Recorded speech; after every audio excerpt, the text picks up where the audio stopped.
జనసేన శాసనసభ పక్షం తరపు నుంచి మీ అందరికీ హృదయపూర్వక నమస్కారాలు. రోజు గవర్నర్ గారి ప్రసంగంలో బడ్జెట్ సంబంధించిన ప్రసంగంలో గవర్నర్ గారు ప్రసంగిస్తున్నప్పుడు గత ప్రభుత్వంలో ఉన్న నాయకులు వారి సభ్యులు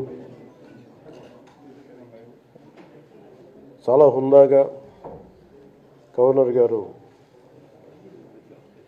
ప్రభుత్వం తరపున ఆయన సందేశాన్ని తీసుకెళ్తున్నప్పుడు వారు చేసింది ఏమాత్రం సబబుగా లేదు.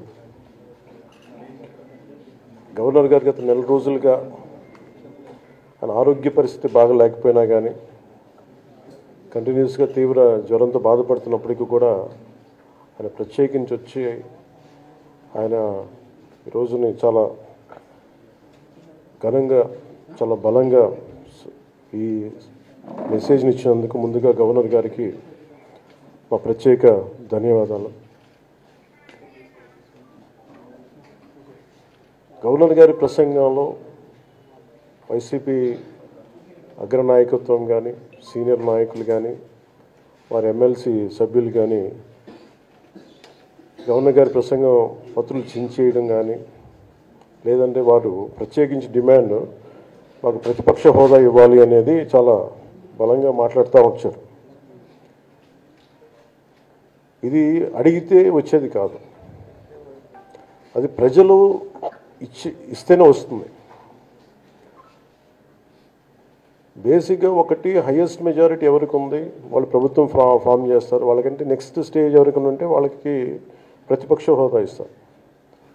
అంతేగాని గతంలో మేము ప్రభుత్వాన్ని పరిపాలించాం కాబట్టి మా ప్రతిపక్ష హోదా ఎవరికి ఇవ్వరు. కనీసం జనసేన కంటే కూడా ఒక సీట్ ఎక్కువ ఇచ్చినా కానీ వాళ్ళకి ప్రతిపక్ష హోదా దక్కేది.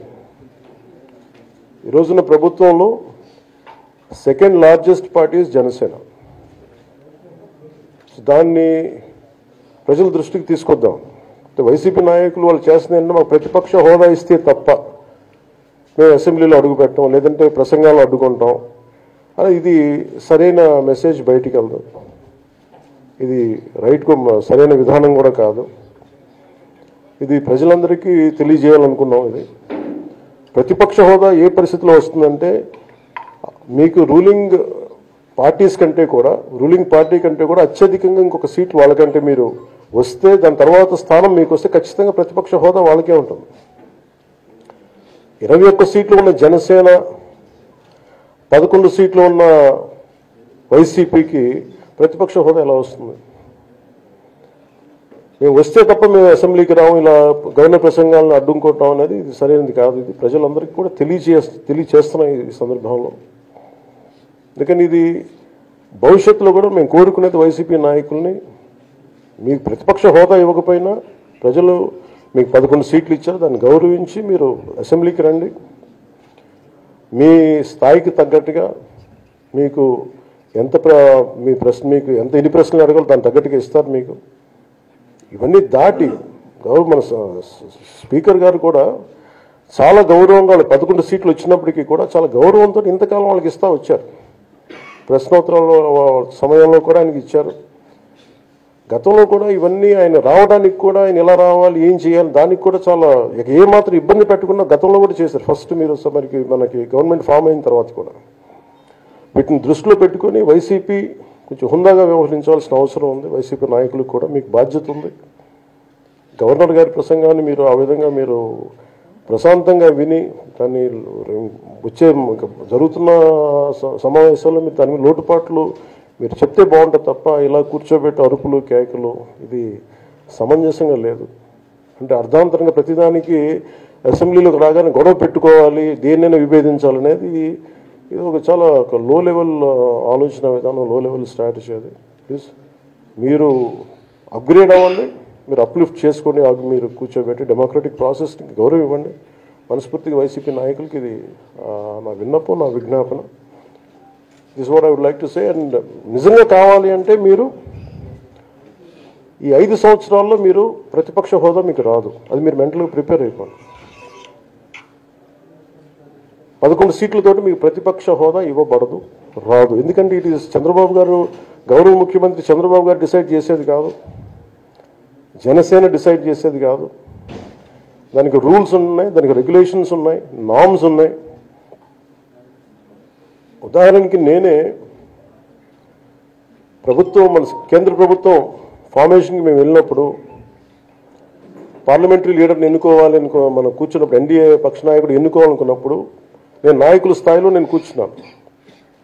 అదే నేను ఇక్కడ మంత్రిగా ప్రమాణ స్వీకారం చేసేటప్పటికి నన్ను ప్రధానమంత్రి గారి పక్కన నన్ను కూర్చోబెట్టలా. ధోని డిప్యూటీ సీఎం అయినప్పటికీ కూడా అది మంత్రి హోదానే కాబట్టి తిరిగి నన్ను మంత్రులందరూ పక్కనే కూర్చోబెట్టారు తప్ప ప్రత్యేకంగా నన్ను అక్కడ కూర్చోబెట్టలేదు. They are very specific rules and regulations నడుస్తాయి. ఉదాహరణకి పొద్దున కూడా స్పీకర్ గారు ఎదురొస్తే నేను అసెంబ్లీలోకి అడుగు పెడతా ఉంటే స్పీకర్ గారు ఎదురొచ్చారు.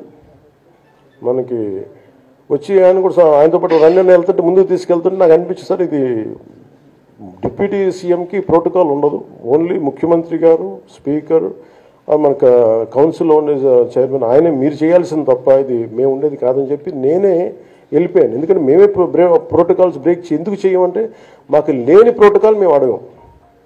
అలాగే వైసీపీ నాయకత్వం కూడా గుర్తించాల్సింది, ఇది మీకు హోదా ఇవ్వబడదు.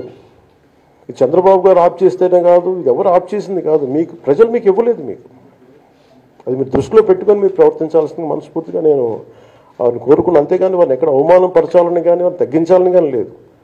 175 సీట్లు కేవలం 11 సీట్లు ఇచ్చారు వాళ్ళకి. ఆ దృష్టిలో పెట్టుకొని ప్రవర్తించవలసిందిగా మనస్ఫూర్తిగా వారికి కోరుకుంటూ మీకు తెలియజేసుకున్నాను. Thank you.